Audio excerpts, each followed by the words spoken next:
찬양을 듣고 이렇게 하시다가 견뎌내시네요. 그냥 우리가 모든 게 자연스러운 게 제일 좋은 거죠. 감동받으셨으면 그냥 박수 치세요.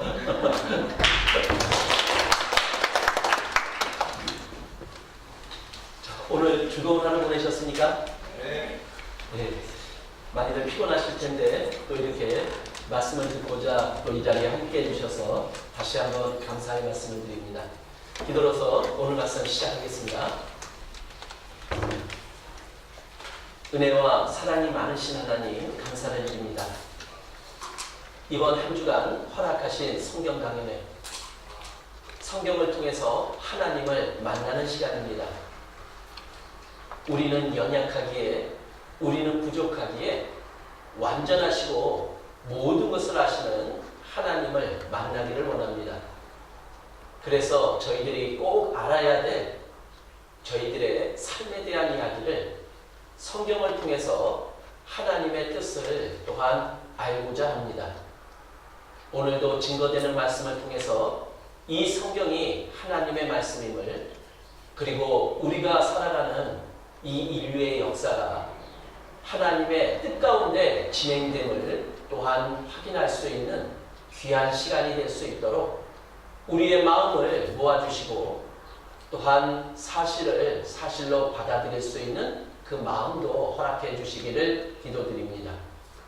주님께서만 나타나시는 귀한 시간으로 인도해 주시기를 바라오며 저희를 사랑하시는 예수님 이름으로 기도드렸습니다. 아멘. 자, 어제 들은 말씀 기억나십니까? 이 성경은 하나님을 소개하고 있습니다. 그리고 이 성경은 바로 하나님의 말씀임을 우리에게 증거하고 있는 겁니다. 그런데 이 성경에 하나님이 모든 것을 아시는 분이라면 아무도 알지 못하던 인류 역사의 과거, 처음 시작 부분을 이 하나님만은 분명히 알고 계실 겁니다. 그래서 어제는 그 역사의 시작부터 우리가 알아본 겁니다. 그 시작은 분명히 있었습니다. 하나님은 최초의 사람 아담과 하와를 창조하시고, 그리고 아담과 하와가 살 수 있는 낙원이었던 에덴 동산을 또한 허락해 주셨습니다. 그리고 그곳이 어디인지도 성경은 분명하게 그 위치를 알려주시고, 이제 발달된 과학의 힘으로 그 위치를 정확하게 찾아내며 아무도 알지 못하던 인류 최초의 역사가 사실이라는 것을 우리들에게 증거로서 확인시켜주고 있습니다. 자, 우리는 분명 피조물입니다. 그리고 하나님은 창조주신 거죠. 자, 피조물이라는 것은 만든 분이 계시고 만든 분이 우리들에게 삶의 목적과 의미를 부여해 주시는 분이라는 얘기입니다. 우리가 살아가는 삶 한 번밖에 없습니다. 그리고 우리가 살아가는 삶을 지나갑니다. 그러나 이 삶을 우리가 알고 살아갈 수 있다면 그것을 하나님은 우리에게 알려주시고자 하는 거예요. 자, 하나님은 인류의 역사 속에 사람들의 죄를 소개하고 있어요. 최초의 사람의 죄가 에덴 동산에서 발생했습니다. 성경은 죄가 하나님의 말씀을 어기는 거라고 말씀하고 있는 거예요. 그래서 하나님은 사람에게 에덴 동산에 있었던 아담과 하와에게 하나만을 금하셨어요. 동산 중앙에 있는 선악을 알게 하는 나무의 실과는 먹지 마라. 그런데 이것을 지키면 죄가 없는 거죠. 근데 어기면 죄가 생기는 거예요. 그런데 안타깝게도 아담과 하와는 하나님의 말씀을 어기게 됩니다. 그리고 최초의 죄가 들어옵니다. 그런데 먹으면 일어날 일을 하나님은 알려주셨죠. 정령 죽으리라. 그런데 그 죽음이 의미하는 것은 바로 우리의 영혼의 문제였습니다. 하나님과 영적 관계로 맺어진 그 사랑의 관계가 바로 끊어지고 깨어지는 것을 하나님은 죽는다라고 우리들에게 알려주신 거예요.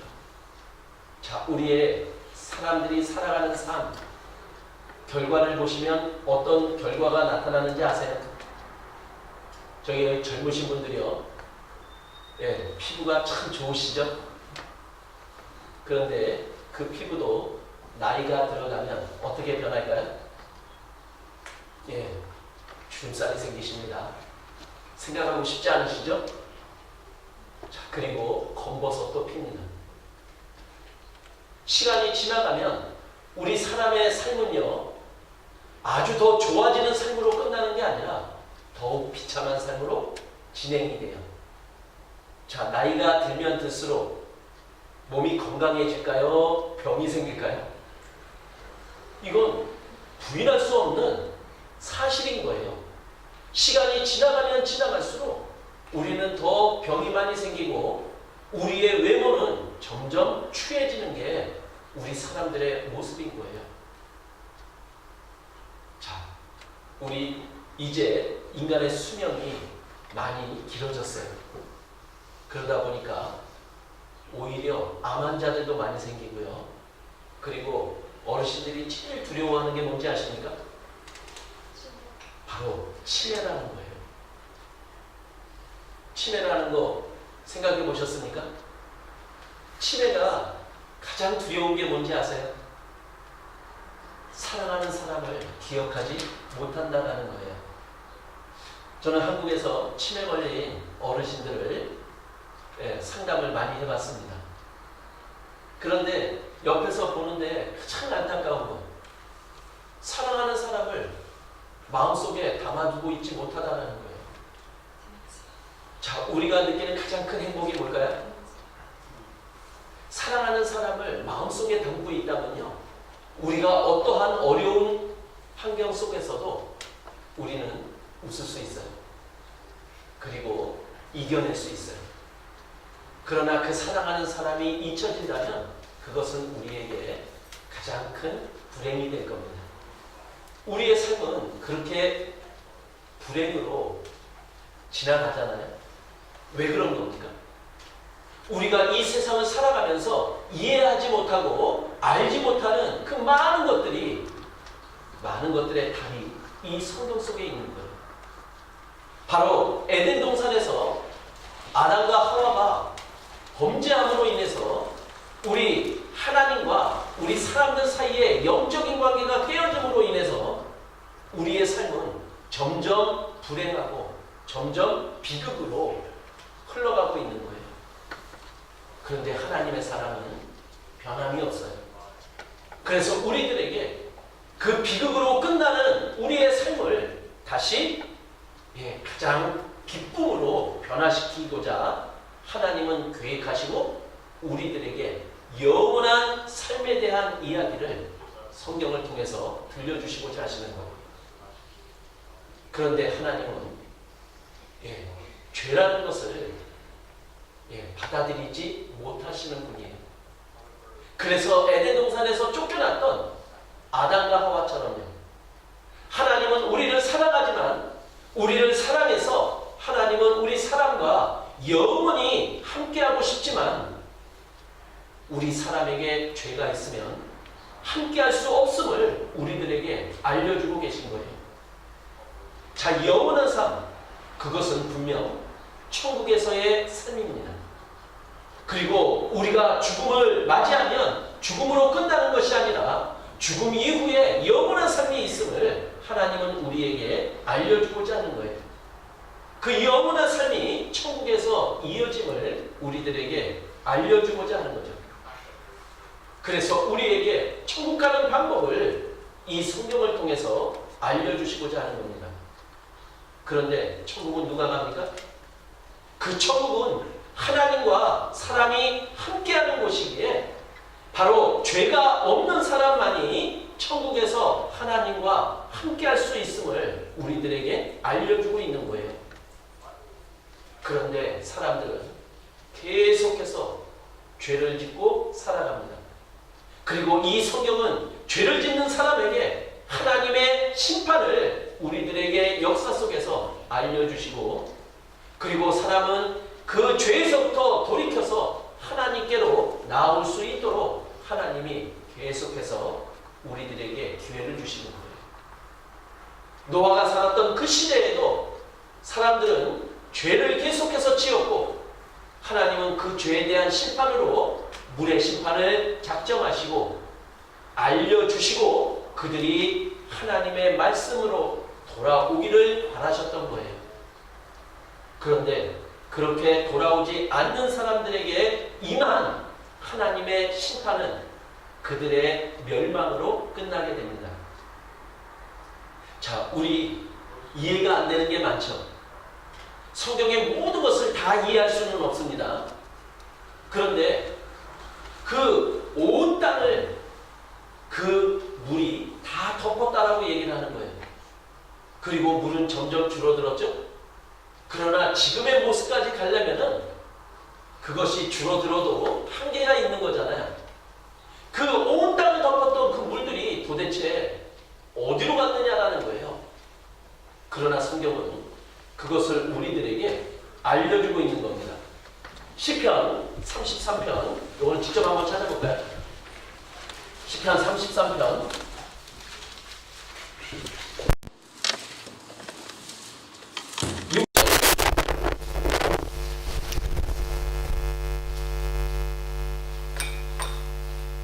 시편 33편 6절. 여호와의 말씀으로 하늘이 지음이 되었으며 그 만상이 그 입기운으로 이루었도다. 저가 바닷물을 모아 무더기같이 쌓으시고 깊은 물을 곳간에 두시도다. 자, 온 땅을 덮었던 그 바닷물들이 어디로 갔을까요? 성경은 이렇게 합니다. 물이 그 온 땅을 덮었던 물이 줄어들 수 있었던 그 사실들을 7절은 이렇게 얘기하는 거예요. 바로 바닷물을 무더기같이 쌓았대요. 자, 물을 쌓을 수 있어요? 그런데 쌓을 수 있어요. 어떻게 쌓을 수 있느냐? 얼리면 쌓을 수 있는 거예요. 그러면 지금 우리 환경을 한번 보자라는 거예요. 물이 얼려서 쌓아져 있는 곳이 있잖아요. 어디입니까? 극지방이요. 극지방에 빙산이라는 모습으로 그 물들이 쌓여져서 그곳에 간직되어져 있는 거예요. 자, 그런데 그 빙산들이 다 녹으면 어떻게 될까요? 예, 또 다 덮입니다. 그런데 그것만이 아니었죠? 무더기 같이 쌓으시고 깊은 물을 곳간에 두었대요. 아니, 물을 어떻게 곳간에다가 두어요? 자, 곳간이라는 것은 무언가를 저장해 두는 곳이죠. 그런데 우리 바다 밑을 보면요, 바다 밑에 움푹 패이게 만든 곳이 있다라는 거예요. 우리는 그것을 해구라고 얘기를 합니다. 그래서 챌린저 해연 같은 경우는 10,000m가 넘는 거예요. 그럼 움푹 바다 밑이 파이게 되면 움푹 파인 곳으로 물이 들어가죠. 저장이 되죠. 그러면 그만큼 땅을 덮었던 물들은 줄어들게 돼 있는 거예요. 자, 그 물들이 지금 우리들에게 그렇게 자신들의 모습을 증거하고 있는 겁니다. 자, 그런데 하나님 앞에 사람들은 구별돼요. 그런데 바로 하나님의 말씀을 믿는 사람이 있고 하나님의 말씀을 믿지 못한 사람들이 있어요. 그런데 하나님은 역사 속에 이 역사를 하나님이 이끌어 가시는 거예요. 그런데 하나님은 하나님의 말씀을 믿는 사람들을 통해서 하나님의 역사를 이끌어 가시는 거예요. 그리고 하나님의 말씀을 믿지 못하는 사람들은 또한 하나님 앞에 멸망당한 모습으로 역사 속에 기억되고 있는 거예요. 노아 시대 때 있었던 물의 심판, 하나님의 말씀을 믿고 방주에 탔던 노아 가족 8명만이 살아남았어요. 그리고 그들을 통해서 인류의 역사가 다시 시작되는 영광을 누리게 되는 거예요. 자기를 통해서 인류의 역사가 다시 시작될 수 있다. 이거는 분명 영광입니다. 자, 그래서 그 노아의 세 아들의 이름이 성경에 나오죠? 함, 셈, 야벳. 그런데 역사 책 속에는 이 세 사람이 어떻게 기록되어 있습니까? 인종의 조상으로 기록이 되어 있는 거예요. 자, 그들은 분명 한 가족이었습니다. 그러나 역사의 흐름 속에 사람들의 모습은 변하죠. 그래서 피부 색깔도 다른 거예요. 어떤 분은 검은 색깔로, 어떤 분은 누런 색깔로, 어떤 분은 하얀 색깔로. 그래서 우리는 백인종, 황인종, 흑인종 이렇게 구분을 하기도 합니다. 자, 그런데 그들의 조상이 누구였느냐 하는 것이 역사책 속에 기록되어 있는 거예요. 자, 우리 얼굴 누러신 분들의 조상이 누구라고 역사책에 기록되어 있습니까? 우리 누구의 후손이라고 되어 있어요? 셈족. 그죠? 자, 얼굴이 검으신 분들은 그분들의 조상이 누구라고 되어 있죠? 함족. 그리고 흰색을 가진 분들은 그들의 조상이 야벳 족속이라고 얘기를 하죠. 그래서 지금 우리는 피부의 색깔은 다 달라도 그 위에 조상들을 올라가 보면은 바로 그 처음 시작했던 노아의 세 아들에 이르게 되고 그들로 인해서 역사가 전개가 된 겁니다. 그러면 도대체 왜 그렇게 얼굴 색깔이 바뀌고, 그리고 분명 그들은 한 가족이었으면 같은 말을 썼을 거 아니에요? 근데 왜 서로 다른 말을 사용하는 이렇게 지금의 모습이 되었는지 또 성경은 그것을 우리들에게 제시합니다. 그 이야기가 창세기 11장에 나옵니다. 한번 확인해 볼까요? 창세기 11장.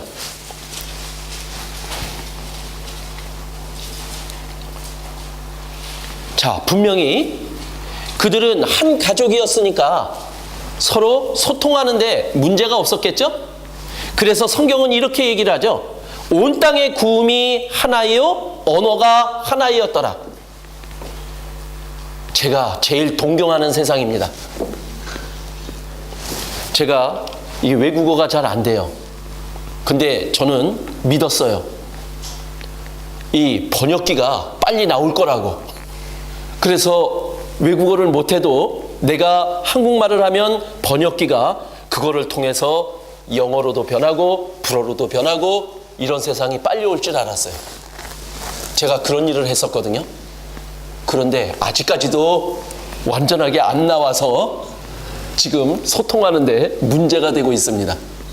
그런데 원래 그들은 한 가족이었기 때문에 소리도 하나고 언어가 하나였다라고 기록을 하고 있는 거예요. 그런데 그들이 이동을 하다가 한 평지를 만나게 됩니다. 그 평지의 이름이 창세기 11장에는 시날이라고 기록하고 있어요. 자, 그곳에 이르렀더니 사람들이 마음이 변한 거예요. 하나님은 사람들에게 무엇을 명하냐면은 흩어져 살아라 하고 하나님은 말씀하셨던 거예요. 자, 그들은 비록 하나님의 말씀대로 흩어져 살지만 그들이 하나님을 의지하고 하나님과 함께 한다면 그들이 살아가는데 문제가 안 될 거다라고, 그래서 하나님은 널리 퍼져 살으라고 말한 겁니다. 근데 그들이 시날 평지라는 곳에 이르렀을 때 그들은 이렇게 생각한 거예요. 여기에 성과 대를 쌓자. 그리고 그 성과 대를 쌓는 목적이 여기에 4절에 이렇게 나옵니다. 또 말하되 자, 성과 대를 쌓아 대 꼭대기를 하늘에 닿게 하여 우리 이름을 내고 온 지면에 흩어짐을 면하자 이렇게 생각한 거예요. 자, 그들이 왜 성가대를 쌓았습니까? 자기 이름을 내려고요. 그러니까 사람 중심적인 삶을 사람들은 원했던 거예요. 하나님은 하나님 중심적인 삶을 살아갈 때 우리에게 주어진 삶을 올바로 살아갈 수 있는 자들이 우리 사람인 거예요. 왜냐? 우리는 하나님의 피조물이기 때문에 그래요. 그리고 하나님은 널리 지면에 흩어져 살아라 그랬는데 이 사람들의 생각은 흩어지지 말자, 우리끼리 뭉쳐 살자 이렇게 된 거예요. 결국 하나님의 말씀을 어기고 하나님을 배제시킨 그 삶의 모습을 보여주고 있는 거예요. 그래서 하나님은 그들이 성을 쌓는 그것을 이제 막으셨던 거예요. 하나님은 어떻게 막을까? 그래서 하나님이 취하신 방법이 뭐냐? 언어를 혼잡케 했다라고 성경은 기록하고 있는 거예요. 7절 말씀에 이렇게 기록이 되어 있죠. 자, 우리가 내려가서 거기서 그들의 언어를 혼잡케 하여 그들이 서로 알아듣지 못하게 하자 하시고, 그래서 언어를 혼잡케 해서 서로 소통이 안 됐어요. 그러니까 어떤 결과가 나타났느냐? 언어가 소통되는 사람들끼리 모여서 스스로 흩어지는 일들이 벌어지게 된 거예요. 이 바벨탑 사건은요, 인류 역사 속에서 아주 중요한 의미를 갖는 거예요. 왜냐? 언어가 나뉘어졌다는 거예요. 자, 언어가 나뉘어져서 같은 언어를 쓰는 사람들끼리 뿔뿔이 흩어져서 그들의 삶이 또 생겨난 거죠. 그러다 보니까 민족이 생겨나게 된 거예요. 그리고 그 민족들이 나라를 만들죠. 그래서 여러 민족, 여러 나라가 생겨나게 된 것이 바로 이 바벨탑 사건이라는 거예요. 그래서 그들은 이동을 했습니다. 그리고 그들이 이동을 해서 사는 곳곳의 환경에 따라서 모두 변해갔죠? 얼굴 색깔도 변하게 된 거예요. 그래서 바벨탑 사건을 통해서 언어가 나뉘어지고 민족이 생겨나고 나라가 생겨나고 또 인종도 서로 다른 인종이 되게 됐다는 거예요. 자, 하나님은 흩으시는 게 목적이 아니에요. 하나님은 올바른 뜻과 올바른 목적을 가지고 사람들이 하나가 되게 하는 것이 목적인 거예요. 그런데 그 속에 하나님을 배제시키면 하나님을 배제시키고 하나가 되는 것은 그것은 악으로 치닫는 거예요. 우리 사람들이 하나님을 배제시키잖아요. 그러면은 더 올바르게 잘 사는 게 아니라 더 악을 짓고 죄를 짓는 쪽으로 발전하게 돼 있는 거예요. 그러면 하나님이 사람들을 흩으셨습니다. 흩으신 목적은 뭐냐? 바로 그들을 흩으시는 게 목적이 아니라 그들을 올바른 뜻 가운데 모으고자 하시는 거예요. 하나로 모으고자 하는 거예요. 그들의 생각으로 모으는 게 아니라 바로 하나님의 말씀으로 모으고자 하는 거예요. 언어는 다른 언어를 사용하고 있지만 서로 다른 나라지만 서로 다른 민족이지만 서로 다른 인종이지만 이 성경의 말씀을 통해서 하나님을 통해서 하나가 될 수 있음을 하나님은 생각하고 계신 거예요. 그래서 우리가 하나가 될 수 있는 거예요. 그 방법은 바로 이 성경을 통해서만이 가능합니다. 자, 잘 사시는 분 또 괜히 문제 일으키는 건 아닌지 모르겠지만 여기 부부로 살아가시는 분들 계시죠? 어떻습니까? 둘이 살다가 하나가 되자 그래서 합친 거죠?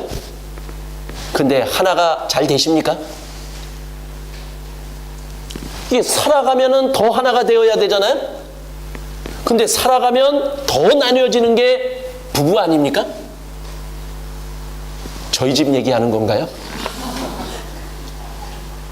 참 하나가 된다라는 게 쉽지가 않은 거예요.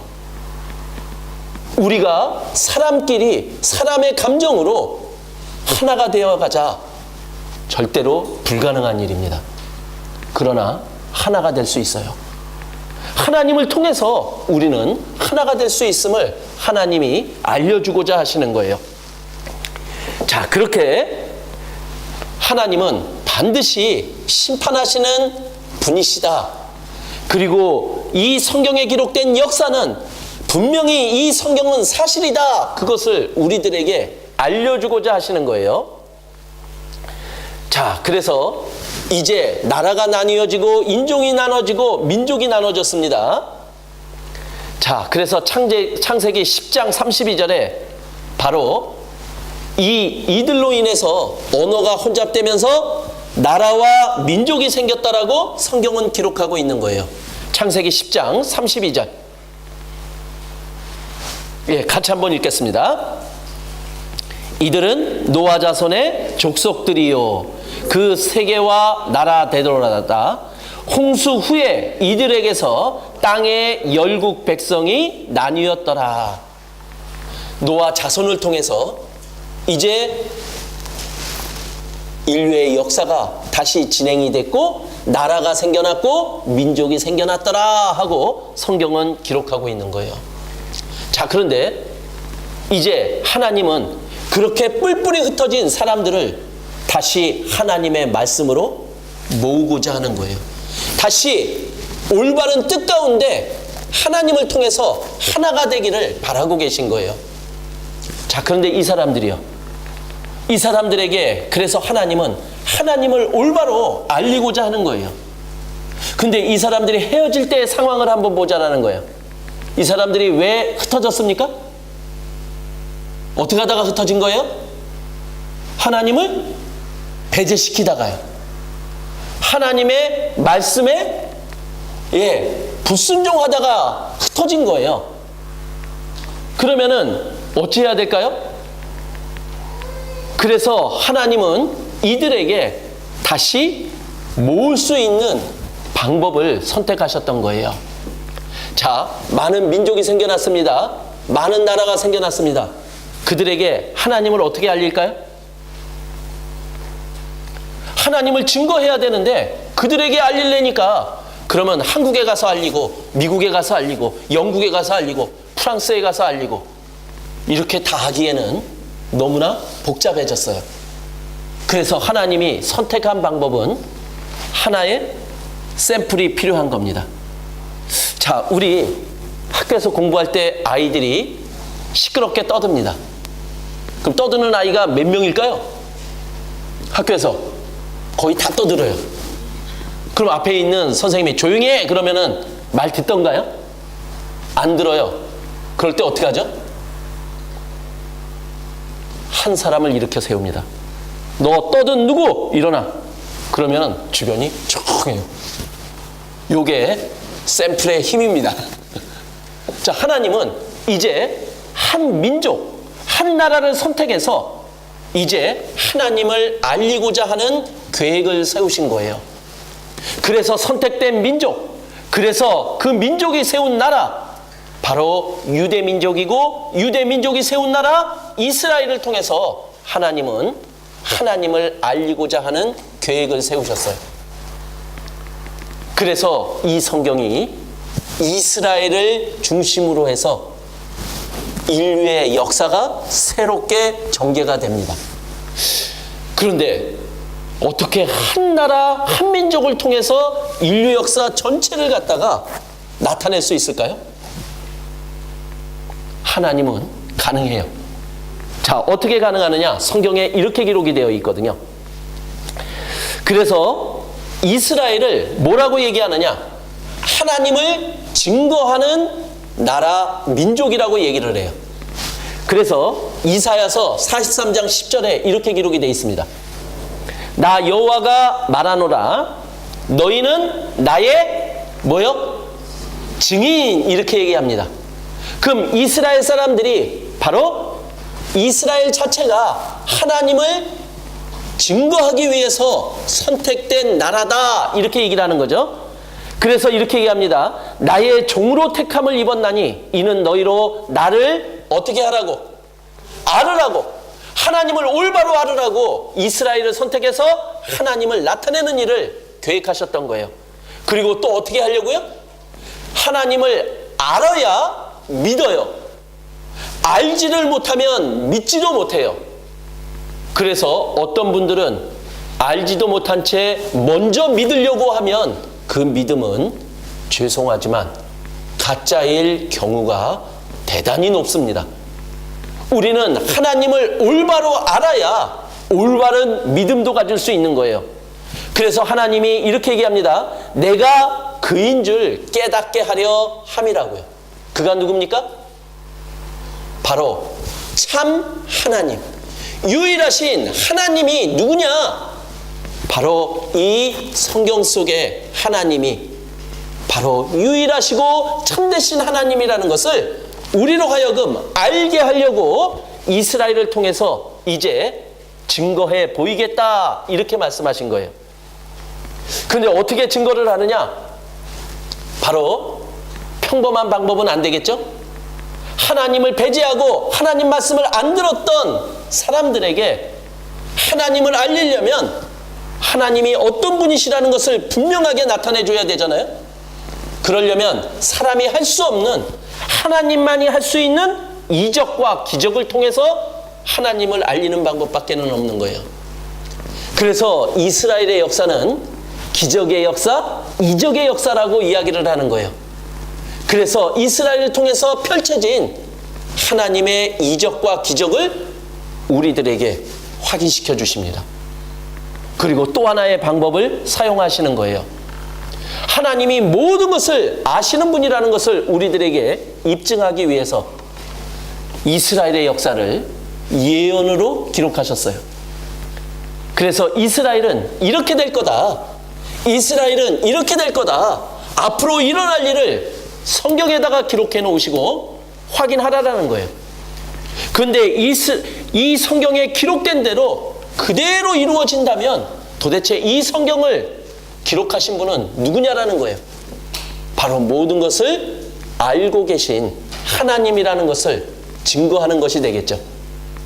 그래서 오늘 저희는 그 이스라엘의 역사 속에 이적과 기적을 확인해보고 그리고 예언으로 기록된 이스라엘의 역사가 예언대로 그대로 이루어졌는지 아닌지를 우리는 확인해 보려고 합니다. 자, 그런데 이 방법이 어떻게 진행이 되느냐? 자, 이스라엘을 통해서 어떻게 세계 역사를 다 아우를 수 있냐라는 거예요. 그런데 하나님은 이렇게 그것을 이끌어 가십니다. 자, 이스라엘을 소개하는데요. 이스라엘의 위치를 성경은 이렇게 기록하고 있어요. 에스겔서 38장 12절에 보면 이스라엘의 위치가 어디에 있느냐? 여기에 이렇게 기록하고 있어요. 세상 중앙에 거하는 백성. 이게 바로 이스라엘 백성을 얘기를 합니다. 그럼 이스라엘이 어디에 있다고요? 세상 중앙에 있다라고 얘기를 하는 거예요. 그래서 우리가 지도를 보면 아이고, 링크가 연결이 안 됩니다. 그래서 죄송하게도 처음 있는 일이지만 숙제 하나를 내어드립니다. 지도에서 한번 확인해 주십시오. 중앙에 어떤 나라가 있나? 그런데 혹시 한국에서 교육받은 분들은 한국에 있는 지도가 중앙에 보면 어떤 나라가 있냐면요. 예, 이스라엘이 없어요. 한국에서 교육받고 한국 지도를 보신 분들은 중앙에 이스라엘이 없고 대한민국이 있습니다. 그래서 세상 중앙이 대한민국인 줄 알아요. 그런데 우리 조금만 생각해 보자고요. 뭐가 잘못됐는지. 자, 대한민국은 어디에 있습니까? 예?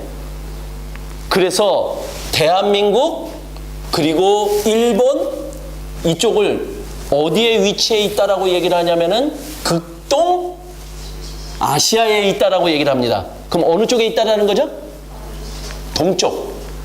자, 그런데 대한민국이 중앙에 있다가 보면은, 자, 미국이라는 나라를 지도책에서 찾아보면 어떤 모습이 나타나느냐?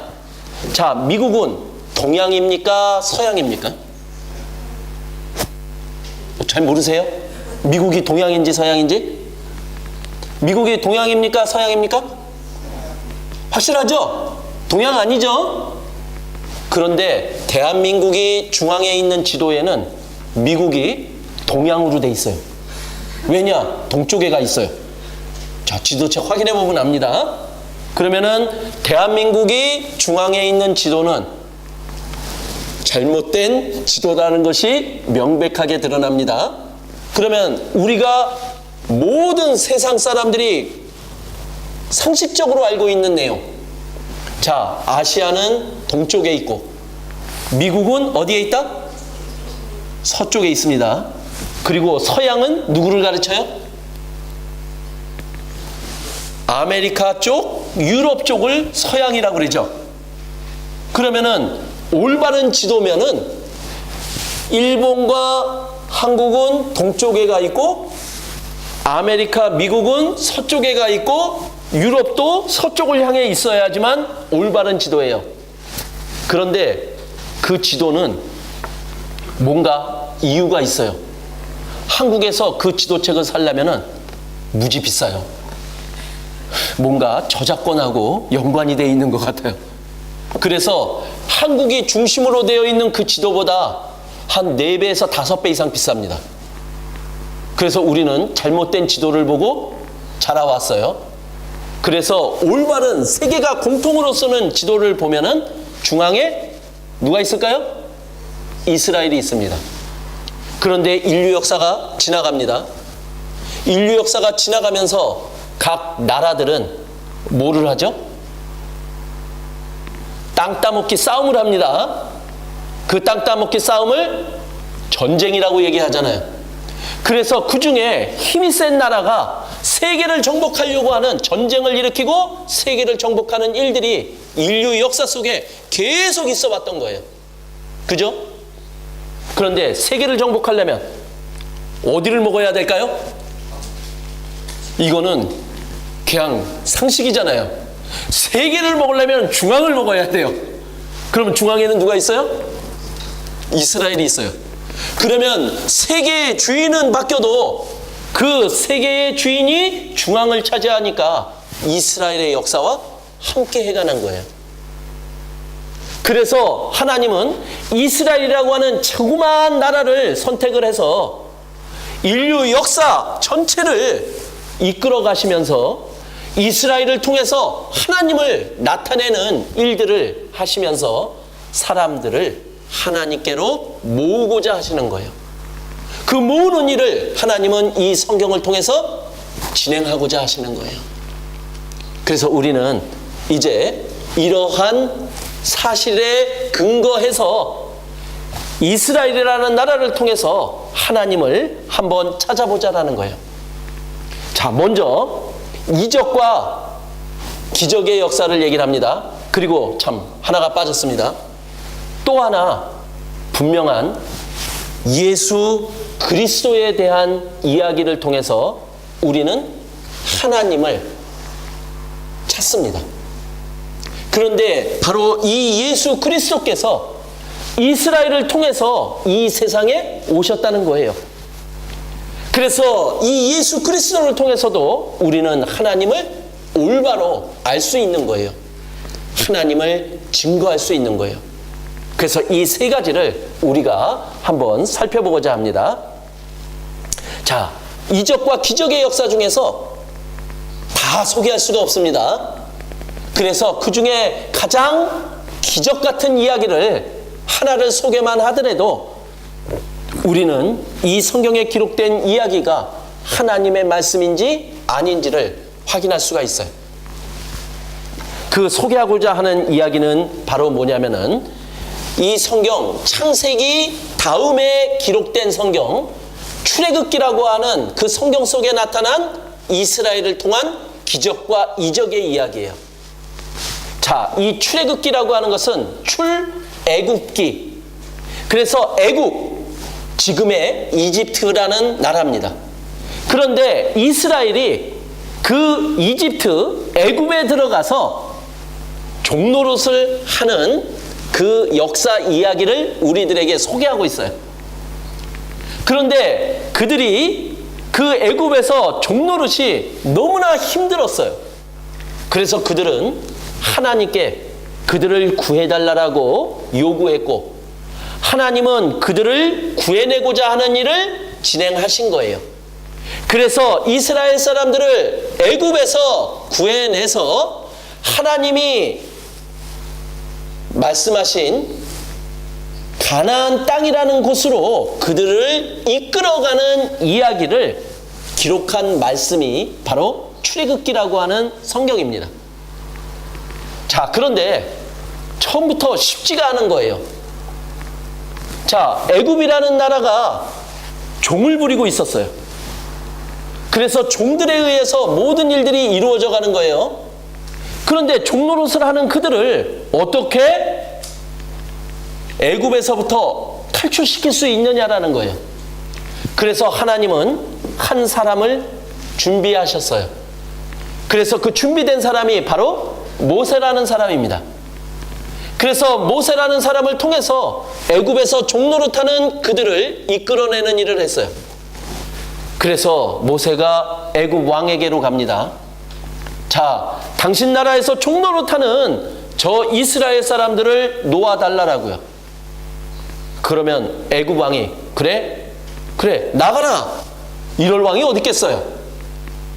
종이라면 그 소유가 애굽 거잖아요. 애굽의 종이면. 그래서 하나님이 모세를 통해서 이적을 펼쳐 보이는 거예요. 그래서 10가지 재앙을 내립니다. 애굽 왕이 그들을 놓아줄 수밖에 없는 상황으로 하나님이 만들어 가시는 이적을 보여주신 거예요. 그 10가지 재앙의 끝에 애굽 왕은 하나님께 굴복을 하고 애굽에서 종노릇하는 이스라엘 사람들을 놓아주는 일을 하게 된 거예요. 그래서 그들은 애굽에서 이제 탈출을 합니다. 그들이 이제 빠져나왔는데 그 빠져나온 사람의 숫자가 성경에 60만 명이라고 기록이 되어 있는 거예요. 그런데 이스라엘의 인구계산법은 지금 우리의 인구계산법과 틀려요. 예, 이스라엘 인구계산법은 전쟁에 참가할 수 있는 남자 장정만을 숫자로 기록합니다. 그러니까 여자는 빠지고요, 아이들도 빠지고, 예, 노인들도 빠집니다. 그럼 지금 우리의 계산법으로 계산하면 거의 200만 명에서 300만 명이 애굽에서 빠져나와서 하나님이 약속한 가나안 땅으로 이동하는 이야기를 기록해 놓은 거예요. 도대체 200만 명에서 300만 명에 걸친 그 많은 사람들이 가나안 땅으로 가는 일, 이거는 하나님의 인도하심이 아니면, 하나님의 기적이 아니면은 이거는 불가능한 일이었던 거예요. 그런데 시간 관계상 다 설명할 수는 없고요, 우리가 상식적으로 알고 있는 기적을 하나 소개해 드리려고 합니다.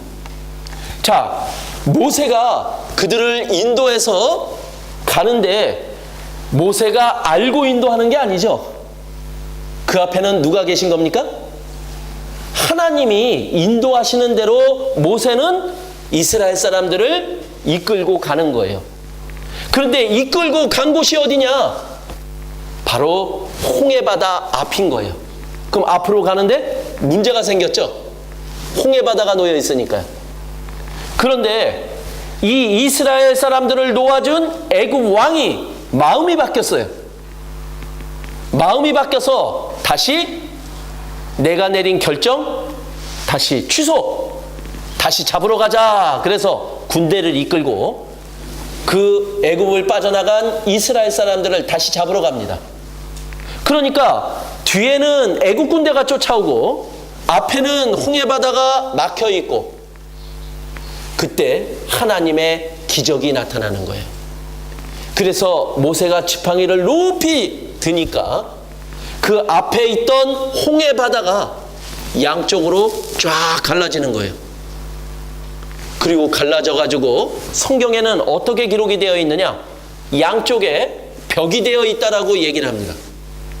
그럼 벽이 되어 있다라는 것은 바닷물이 썰물 때 빠져가지고 사람들이 걸어갈 수 있는 상황, 이게 아니고요. 깊은 바닷물이 양쪽으로 갈라져서 양쪽에 벽이 되어 서 있는 거예요. 말로 들으니까 실감이 안 나시죠? 네, 실감이 안 나면 증거로서 이 효력이 없어요. 그래서 비록 영화지만 이런 상황이었다 하는 것을 제가 좀 보여드리겠습니다.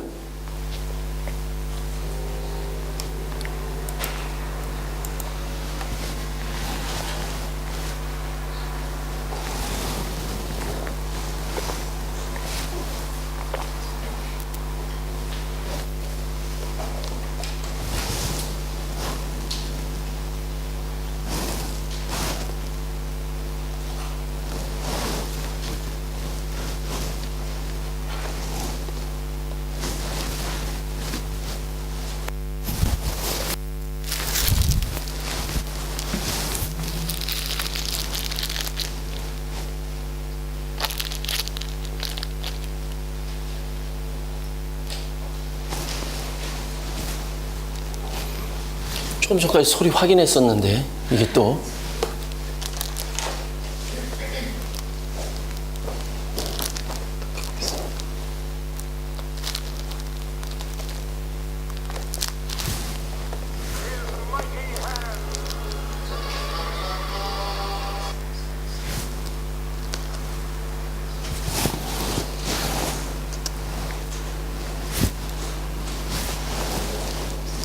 화면도 안 나오죠?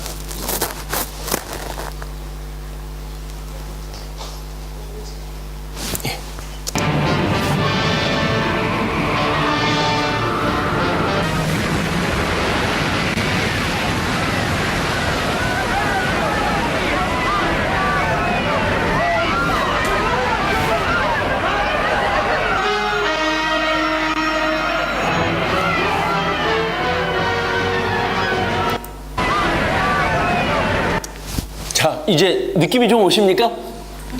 자, 바다가 양쪽 옆에 뭐가 됐어요? 벽이 됐습니다. 그리고 이곳을 지나갔다라고 성경은 기록하고 있는 거예요.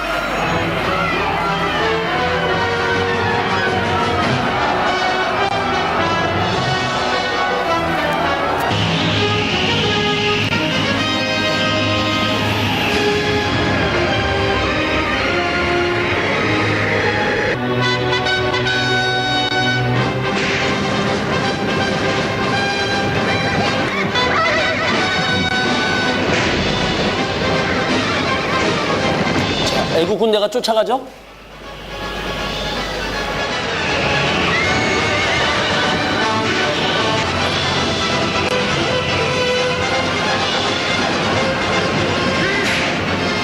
지금 열심히 달려가고 있습니다.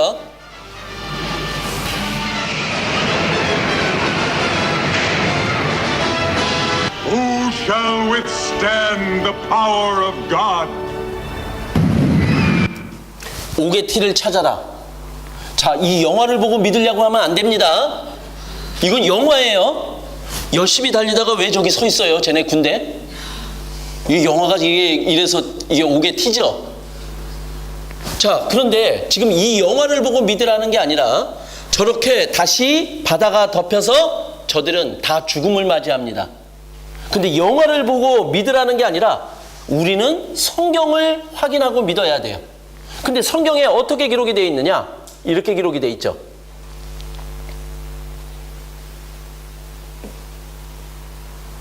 자, 출애굽기 14장 21절에 이렇게 들어 있습니다. 모세가 바다 위로 손을 내어 민데 여호와께서 큰 동풍으로 밤새도록 바닷물을 물러가게 하시니 물이 갈라져 바다가 마른 땅이 된지라. 성경은 이렇게 설명하고 있어요. 이스라엘 자손이 바다 가운데 육지로 향하고 물은 그들의 좌우에 뭐가 됐다고요? 벽이 되어 있다라고 이야기를 하고 있는 거예요.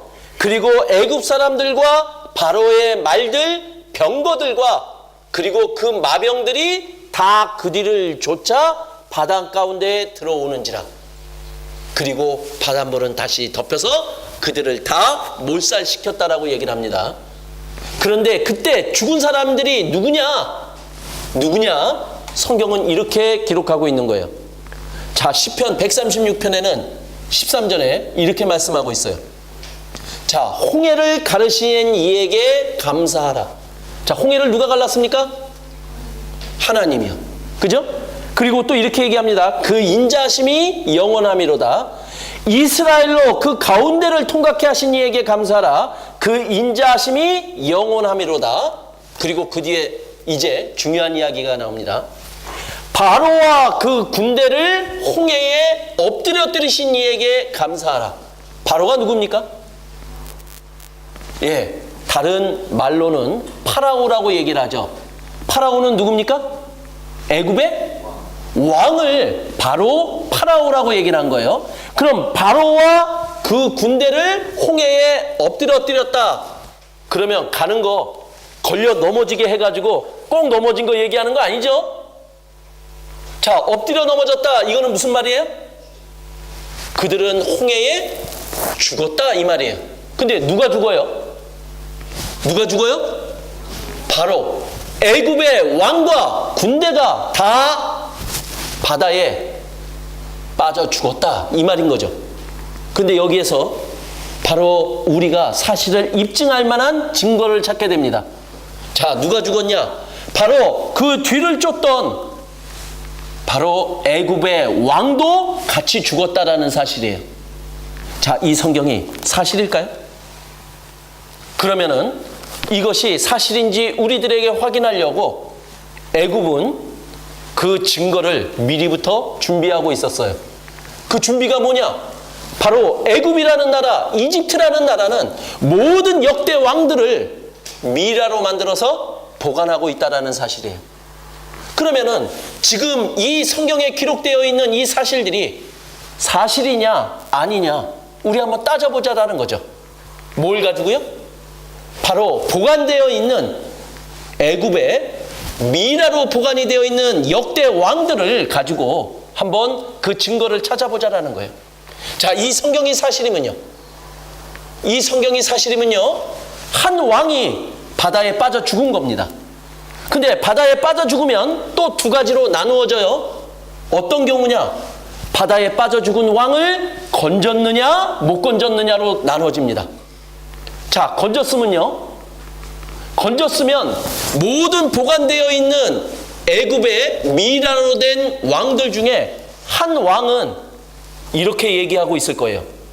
나 바다에 빠져 죽었다. 이렇게 얘기하고 있을 거예요. 자, 우리 아시죠? 요새 그 범죄 수사물 많이 나오죠? 시체는 죽어도 이야기를 한다라는 거예요. 그러면 분명히 바다에 빠져 죽었다면 바다에 빠져 죽은 자기의 그 죽은 이 원인을 시체는 간직하고 있는 거예요. 그래서 분명히 모든 왕들이 다 보관이 되어 있다면 어떤 한 왕은 나 바다에 빠져 죽은 왕이다 하고 자기의 모습을 통해서 알려줄 겁니다. 또 하나, 만약에 왕을 건지지 못했다 그러면 어떤 일이 벌어질까요? 모든 왕 중에서 한 왕이 빠져 있는 겁니다. 그래서 그 이집트에 보관이 되어 있는 왕의 미라들을 다 조사해 본 거예요. 그런데 빠진 왕이 없어요. 그러면 이게 사실이라면 건진 거죠? 그런데 한 왕이 말하고 있는 거예요. 진짜 얘기했다는 얘기가 아닙니다. 왕의 미라를 보니까 바다에 빠져 죽은 미라가 등장하게 된 거예요. 그리고 그 왕이 바로 모세의 시대와 똑같은 시대의 왕이라는 게 밝혀진 겁니다. 이게 우연이 아니죠. 이거는 분명한 사실인 거예요. 그리고 그 애굽의 왕이 바로 메르네프타하 왕이에요. 그리고 그것이 우리들에게 증거로서 보여지고 있는 겁니다. 한번 볼까요?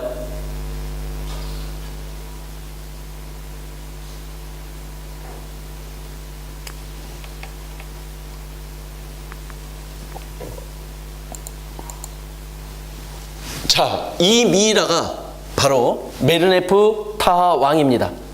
그런데 가서 직접 보시면은 아이고 바다에 빠져 죽었구먼, 이거를 누구나 다 알 수 있게 된다라는 거예요. 자, 그 증거 중에 가장 확실한 증거요, 온몸에 소금기가 덮여 있다라는 거예요. 자, 한국에서는 재수 없는 사람이 왔다 가면 뭘 뿌려요? 뭐 뿌리는지 아세요? 소금 뿌려요. 그럼 왕이 죽으면 재수 없다고 왕한테 소금 뿌려놨을 리 없잖아요. 자, 한국에서는 생선을 썩지 않게 보관하려면은 소금에 절여요. 그래서 대표적인 생선이 고등어입니다. 그래서 간고등어가 나오게 된 거예요. 자, 그런데 이분은 생선이 아니에요. 한 나라의 왕이었던 거예요. 그리고 애굽의 최고의 기술, 바로 미이라를 만드는 기술이었던 거예요. 그런데 이 왕만이 소금기를 다 보인 채 그 사인이 바로 익사체라는 것을 모든 사람에게 알리게 됐던 거예요. 성경은 사실인 거예요. 그리고 또 하나의 증거가 바로 뭐냐면은 바로 이 석비입니다. 이게 바로 메르네프타 왕의 석비예요. 아까 그 홍해에 빠져 죽은 그 왕의 석비인데 바로 요 새까맣게 칠해진 요 부분에 글자가 이스라엘이라는 글자입니다. 그러니까 분명히 저 왕은 이스라엘과 관련이 되어 있다는 거죠. 근데 저 내용은 무슨 내용이냐? 이스라엘을 추격하여 그들을 괴멸시켰다, 이런 내용이에요. 자, 저 석비 누가 만들었을까요? 애굽 사람들이요. 근데 저기다가 이렇게 기록할 수는 없잖아요. 우리의 왕이 이스라엘을 추격하다가 바다에 빠져 죽었다, 이렇게 창피하게 기념비를 기록할 수는 없잖아요. 그러니까 좀 바꿉니다. 뭐라고요? 이스라엘 얘기는 해야 되겠는데 이스라엘을 괴멸시켰다 하면서 관련이 있다라는 것을 이렇게 표현했던 거예요. 자, 성경은 사실인 거예요. 그런데 너무나 믿기지 못하는 이야기죠. 아니, 어떻게 바다를 갖다가 양쪽으로 가를 수 있어요? 그런데 성경은 우리가 믿느냐 안 믿느냐, 모든 것을 다 확인해서 믿는 게 아니에요. 어느 한 부분이 믿어지면 다른 것하고 연관이 되게끔 돼 있어요. 창조주 하나님 믿습니까? 성경에 기록되어 있잖아요. 그러면은 그 무거운 지구 덩어리를 공간에 달아놓는 능력하고 바닷물을 양쪽으로 나누는 능력하고 어떤 게 더 큰 능력이겠습니까? 근데 창조주는 믿는데요. 그런데 홍해바다를 가른 거는 못 믿겠대요. 증거가 있음에도 불구하고요. 그러면 근본적으로 마음에서 하나님을 안 믿고자 하는 마음인 거지 증거가 부족한 게 아니라는 거죠. 그러나 분명한 것은 사실로 밝혀지고 있다라는 거예요. 자, 이것뿐만이 아니죠. 자, 바로만 죽었습니까? 누구도 죽었어요? 군대도 죽었어요. 그러면 군대가 죽었다라고 하는 증거도 있어야 되는 것 아니에요? 그러면 어디에 증거가 있을까요? 다시 덮어진 홍해바다 밑바닥이에요. 그럼 찾아보자라는 거예요. 그래서 잠수부들이 들어갔습니다. 그리고 홍해바다 밑바닥에서 애국 군대의 잔해물들을 이렇게 찾아낼 수 있게 되었던 거예요. 성경에 기록된 이야기는 꾸며낸 이야기가 아니에요. 시간이 지나면서 성경에 기록된 이야기는 사실이라는 증거들이 계속해서 나타나고 있는 거예요. 자, 이것뿐만이 아닙니다. 자, 그리고 우리 바다 밑에 한번 들어가 보셨어요? 근데 이게 또 이해 안 가는 부분이 이런 거죠. 바다 밑을 한번 들어가 보신 분, 아니면 바다 밑을 촬영한 영화나 다큐멘터리를 보신 분이 있다면은 바다 밑이 평평해요? 울퉁불퉁해요? 이건 기본적인 상식으로는 울퉁불퉁한 게 맞는 것 아니에요? 근데 어떻게 그곳을 지나갑니까? 그러면은 그 지형을 좀 한번 살펴보자라는 거예요. 자, 지금 이스라엘 사람들이 건넜던 곳이 어디냐? 예? 바로 이곳에서 이곳으로 건너간 겁니다. 예? 그런데 지금 보면 이집트에서 요 사우디아라비아 요쪽을 지나간 건데 이 해저 지형을 사람들이 보게 된 거예요. 그런데 놀라운 해저 지형의 모습을 우리는 보게 된 겁니다. 자, 보통 바다 밑이 이런 거예요. 근데 이런 데를 그 200만 명이 지나갈 수는 없잖아요. 근데 유독 이 지역만이 낮고 평평하게 되어 있더라는 거예요. 그리고 그곳이 양쪽으로 나뉘어진 거예요. 그래서 우리가 생각하는 그 이상의 것으로 이것이 허황한 얘기다, 이것은 믿지 못할 이야기다가 아니라 저러면 건너갈 수밖에 없는 거고 사실일 수밖에 없는 거고 하나님이라면 양쪽으로 나눌 수도 있는 이야기다. 그리고 이러한 증거들을 통해서 이 성경에 기록된 이야기가 사실임을 우리들에게 입증하고 있는 거예요. 자, 그래서 이제 이스라엘 사람들은 홍해바다를 건넜습니다. 그들은 하나님을 직접 경험했던 사람들인 거예요.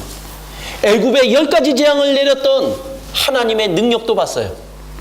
홍해바다를 양쪽으로 나누며 자기들을 추적하던 애굽 군대와 왕까지도 바닷물에 몰살시키는 하나님의 능력, 기적을 체험했던 사람들인 거예요.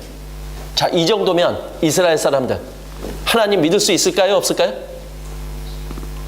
예, 좀 입장을 좀 우리 감정이입을 좀 해보자고요.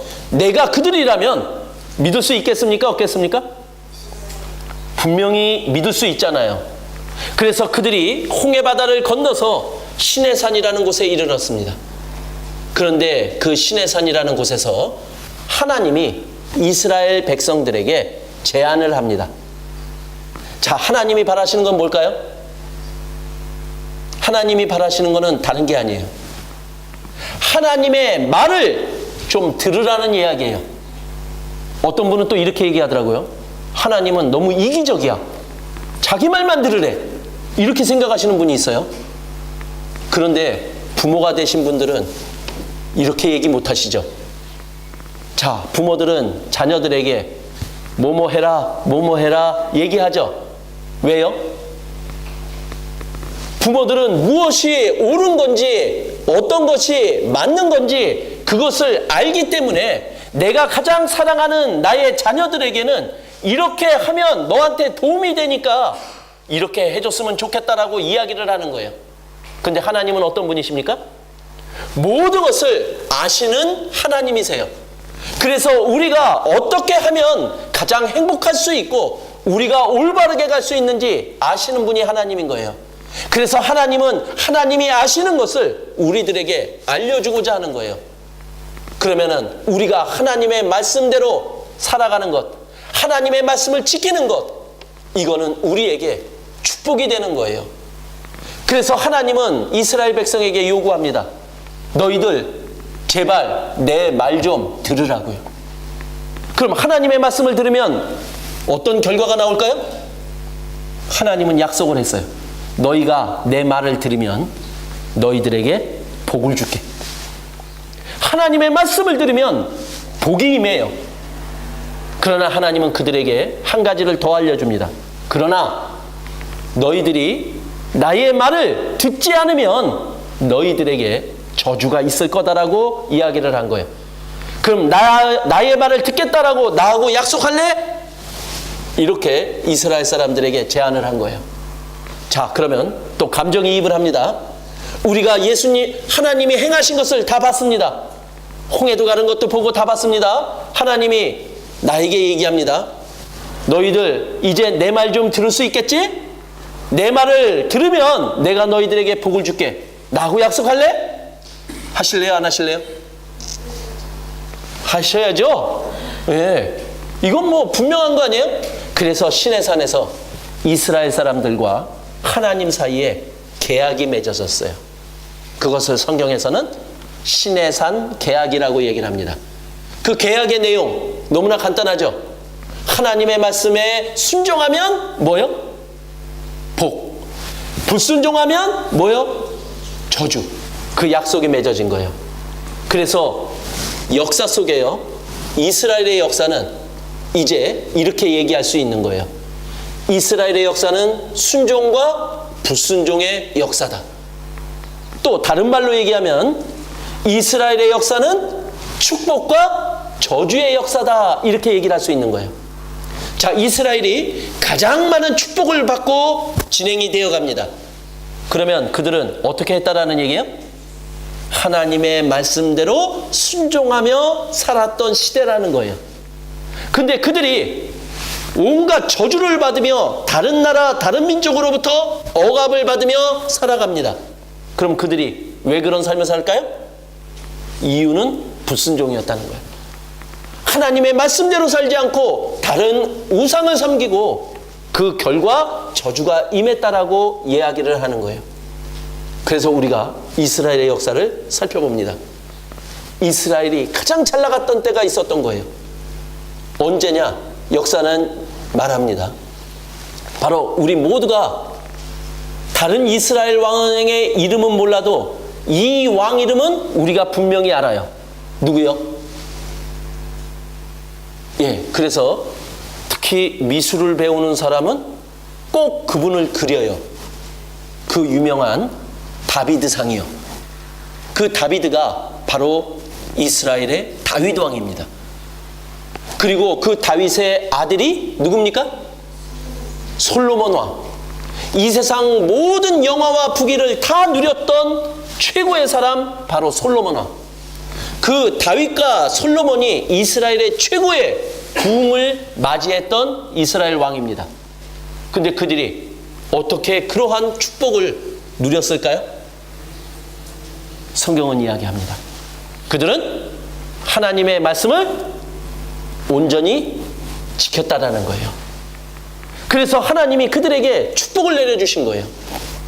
그래서 세계의 많은 나라들이 이스라엘에게 세금을 바쳤어요. 세금을 바쳐도 더 좋은 관계를 맺고 싶은 거예요. 그래서 솔로몬이 다스릴 때는 다른 나라들이 더 좋은 관계, 어떤 관계가 좋은 관계일까요? 솔로몬을 사위로 삼고 싶은 거예요. 그러니까 딸을 주는 거예요. 그래서 솔로몬이 거느렸던 아내가 몇 명이요? 1,001명. 근데 이 얘기를 했더니 많은 남자분들이 이렇게 얘기하더라고요. 그건 축복이 아니라 저주였다고. 예, 한 명도 힘들대요. 근데 그 당시는 그것이 큰 축복이었던 거예요. 그러나 그 여자들 때문에 솔로몬은 이제 하나님에게서 다른 신으로 넘어가는 불순종을 저지르게 됩니다. 불순종의 결과는요? 저주요. 그래서 솔로몬 왕 이후에 이스라엘은 둘로 나누어지죠. 그리고 이스라엘은 이제 멸망의 길로 다다르게 되는 거예요. 그래서 이스라엘은 아시리아에게 망합니다. 그리고 바벨론에게 망합니다. 이스라엘은 위치가 어디라고요? 세상 중앙이요. 그래서 그 뒤에 세계를 정복했던 나라들에 의해서 그들은 계속 하나님께 불순종하며 이제 다른 나라, 다른 민족으로부터 억압을 받는 저주가 임하게 됩니다. 그래서 그들은 바벨론의 압제하에 놓이게 되죠. 그리고 바벨론의 뒤를 이어서 세계를 정복했던 나라 페르시아가 등장을 하게 됩니다. 그리고 페르시아는 또 이스라엘을 정복합니다. 자, 페르시아의 뒤를 이어서 세계를 정복했던 나라 그리스가 등장을 합니다. 우리 알렉산더 대왕이 유명하죠? 그리스도 이스라엘을 점령합니다. 자, 그리고 그리스의 뒤를 이어서 또 누가 세계를 정복합니까? 로마가 세계를 정복하는 거예요. 또 로마는 이스라엘을 정복하게 되는 그러한 역사가 쭉 이어지는 거예요. 자, 그런데 시간이 없어서 이 성경에 기록된 이스라엘의 그 역사들을 다 설명하지 못합니다.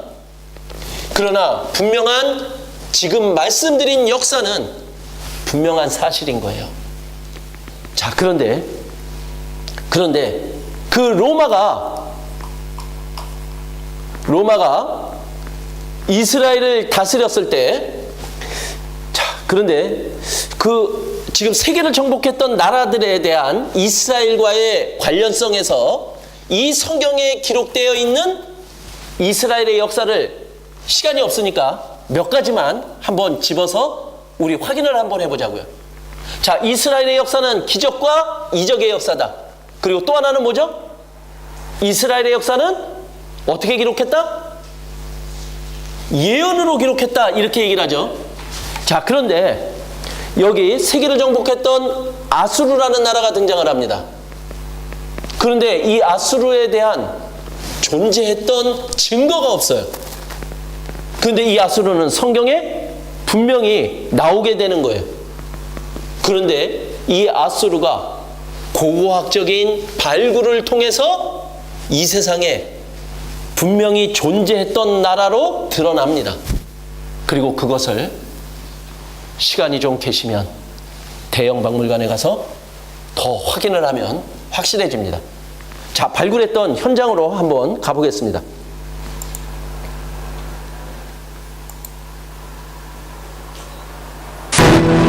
아시리아 문명은 천년 넘는 세월 동안 세세히 알려진 게 거의 없어서 큰 도시였던 수도 니느베조차도 현대 세계에는 알려지지 않았습니다. 그러다 1852년에 영국의 고고학자 오스틴 레이아드가 영국분이 발견하셨어요. 그래서 더더욱 대형 박물관에 가보셔야 될 겁니다. 폐허가 된 이 예터 탐사에 나섰습니다. 레이아드가 북부 이라크의 이 피해에서 찾아낸 건 놀랍게도 니느베 왕궁으로서 온전히 남은 아시리아 문명의 보고였습니다. 광부같이 땅속으로 굴을 타들어가던 레이아드는 궁전 정문에 세워진 날개 달린 황소상들과 호화로운 예술품들을 천여년 세월의 장막 뒤에서 출토해냅니다. 이 대단한 발견에 온 세계가 놀라움과 흥분에 휩싸였습니다. 구약에 나오는 또 하나의 도시 니느베를 찾았으니 성서의 역사적 정확성이 또다시 입증됐기 때문이죠. 아수르의 수도 니누에를 발견함으로 인해서 이 성경이 보다 더 사실이고 확실하다라는 것을 입증해주고 있는 거예요. 자, 계속되는 증거들이 성경은 사실이다라고 그 증거들을 계속해서 우리들에게 보여주고 있는 겁니다. 자, 그런데 이제 바벨론이라는 세계를 정복했던 나라가 이스라엘을 정복합니다. 그런데 이 당시에 한 나라를 정복하면 그 나라의 사람들을 종으로 노예로 잡아가는 일이 벌어진 거예요. 그래서 바벨론이 이스라엘을 정복하고 이스라엘 사람들을 종으로 끌고 갑니다. 그래서 우리 그것을 바벨론 역사책에는 유수라고 이야기를 하는 거예요. 자, 그런데 이스라엘의 역사는 예언으로 기록했다라고 그러죠? 근데 여기에 이렇게 기록하고 있는 거예요. 예레미야 29장 10절에 여호와께서 이와 같이 말씀하시니라. 바벨론에서 70년이 차면, 바벨론의 포로로 끌려갔는데 70년이 차면 내가 너희를 돌보고 나의 선한 말을 너희에게 성취하여 너희를 이곳으로 돌아오게 하리라. 그러면 바벨론의 포로로 끌려간 사람 70년이 차면 다시 자기네 땅으로 돌려보내주겠다 하고 성경은 예언하고 있는 거예요. 그런데 역사는 지나갔습니다. 그리고 우리들에게 과연 말씀대로 이루어졌는지 안 이루어졌는지 우리들에게 역사는 밝히고 있는 거예요. 자, 그들이 바벨론에 포로로 끌려갔습니다. 기원전 605년에. 그런데 그들이 다시 이스라엘로 처음 돌아옵니다. 기원전 536년. 정확하게 몇 년 만에요? 성경의 말씀대로 70년 만에 정확하게 돌아오는 일이 역사 속에서 벌어진 거예요.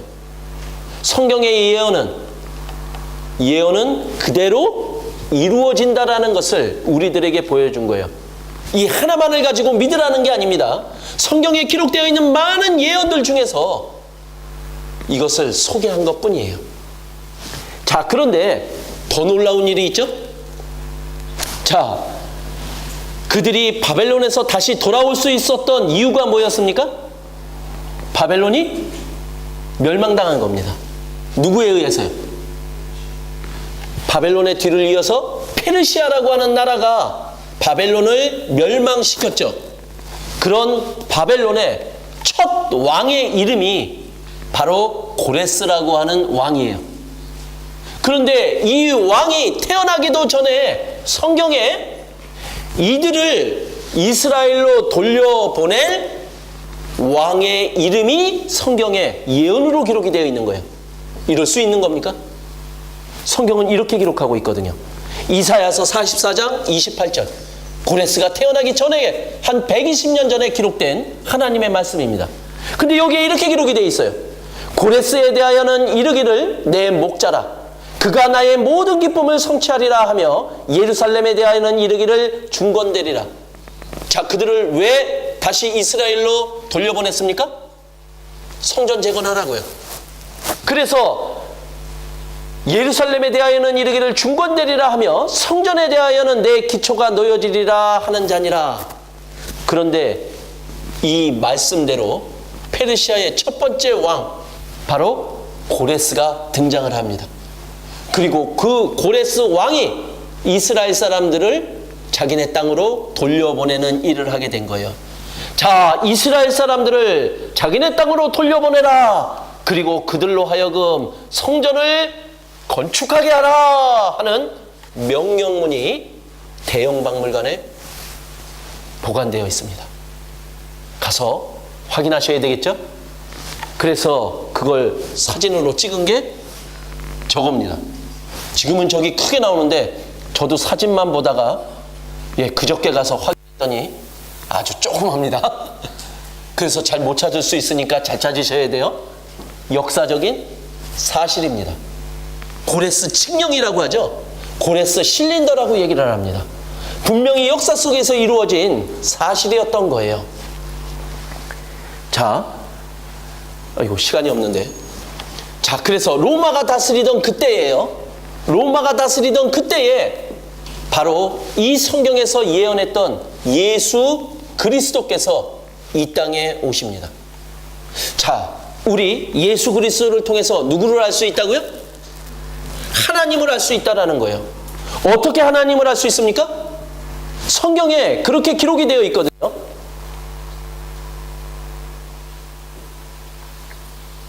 자, 로마서 9장 5절에 보면 예수 그리스도를 소개하고 있습니다. 근데 예수 그리스도가 도대체 누굽니까? 그랬더니 로마서 9장 5절에는 이렇게 기록하고 있는 거예요. 조상들도 저희 것이요 육신으로 하면 그리스도가 저희에게서 나셨으니. 누구에게서요? 이스라엘을 통해서 나신 거죠. 저는 만물 위에 계셔 세세의 찬양을 받으실 누구라고요?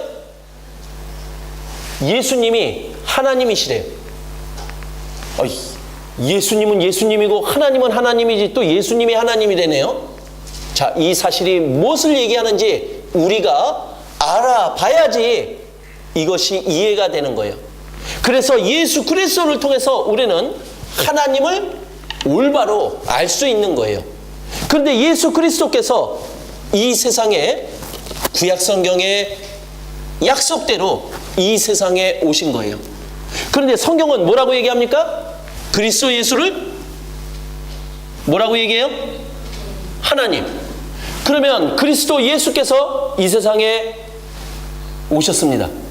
그리고 그리스도 예수는 자신을 소개해야 돼요. 사람들한테.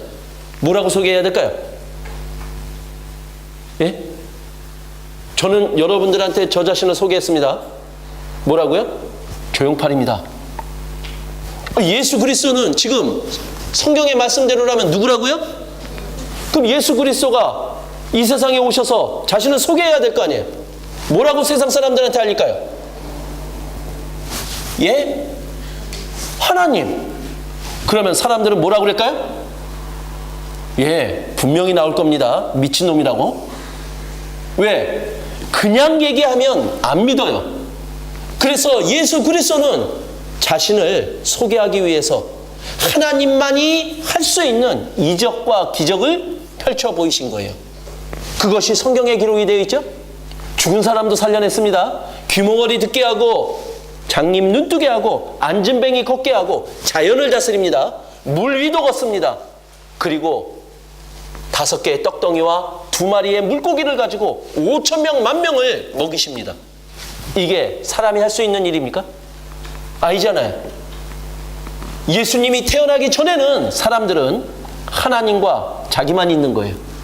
그런데 예수 그리스도께서 이 세상에 오셔서 보여준 모습은, 보여준 능력은 하나님만이 할 수 있는 능력이었던 거예요.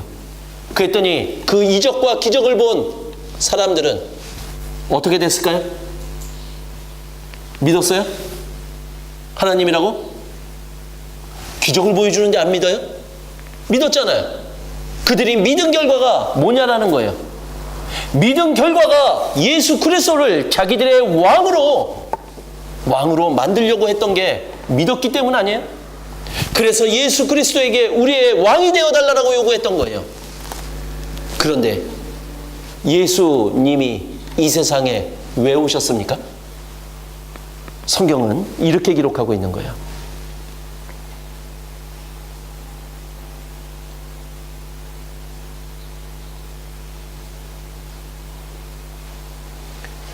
자, 성경은 이렇게 기록하고 있죠. 요한복음 1장 14절에 말씀이 육신이 되어 우리 가운데 거하신 분이 예수님이라고 얘기합니다. 자, 말씀은요. 이 말씀은 곧 뭐라고요? 하나님이시래요. 그러면 말씀이 육신이 되었다라는 말은 뭡니까? 하나님이 사람의 모습으로 이 땅에 오셨다는 이야기죠. 자, 그리고 예수님이 이 땅에 왜 오셨습니까? 성경은 이렇게 기록하고 있는 거예요. 디모데전서 1장 15절에요. 미쁘다 모든 사람이 받을 만한 이 말이여 그리스도 예수께서 죄인을 구원하시려고 세상에 임하셨다 했도다. 예수님이 세상에 왜 오셨다고요? 죄인을 구원하시려고. 구원이 무슨 뜻입니까? 자, 어려운 단어는 성경에서 다시 한번 설명해 줍니다. 그래서 누가복음 1장 77절에 보면 구원의 뜻을 이렇게 풀어주고 있어요. 주의 백성에게 그 죄사함으로 말미암는 구원을 알게 하리니. 자, 구원이 무슨 뜻이라고요? 죄사함. 죄사함은 뭐예요? 죄를 없애주는 거. 그럼 예수 그리스도께서는 이 세상에 왜 오신 겁니까? 죄를 없애주러 오셨다라는 거예요. 그래서 구약 성경에 예수 그리스도를 메시아, 구원자라고 말씀하고 있는 거예요. 하나님은 우리 사람들이 죄 때문에 천국에 못 가는 거예요. 그래서 하나님은 우리의 죄를 없애주셔서 우리를 천국 가게 해주시려고 사람의 모습으로 이 땅에 오신 거죠. 그분이 예수 그리스도신 거예요. 자, 그런데 이제 예수님은 이 세상에 오셔서 하나님의 기적과 이적을 보여주면서 자신을 소개했죠. 그리고 예수님은 이 세상에 오신 목적을 이루고자 하신 거예요. 그런데 그 기적과 이적을 본 사람들은 예수님을 통해서 무엇을 얻고자 했던 거냐라는 거예요. 무엇을 얻고자 했습니까? 뭐가 되달라고 했어요? 왕이 되어달라고 했던 거예요. 왜요?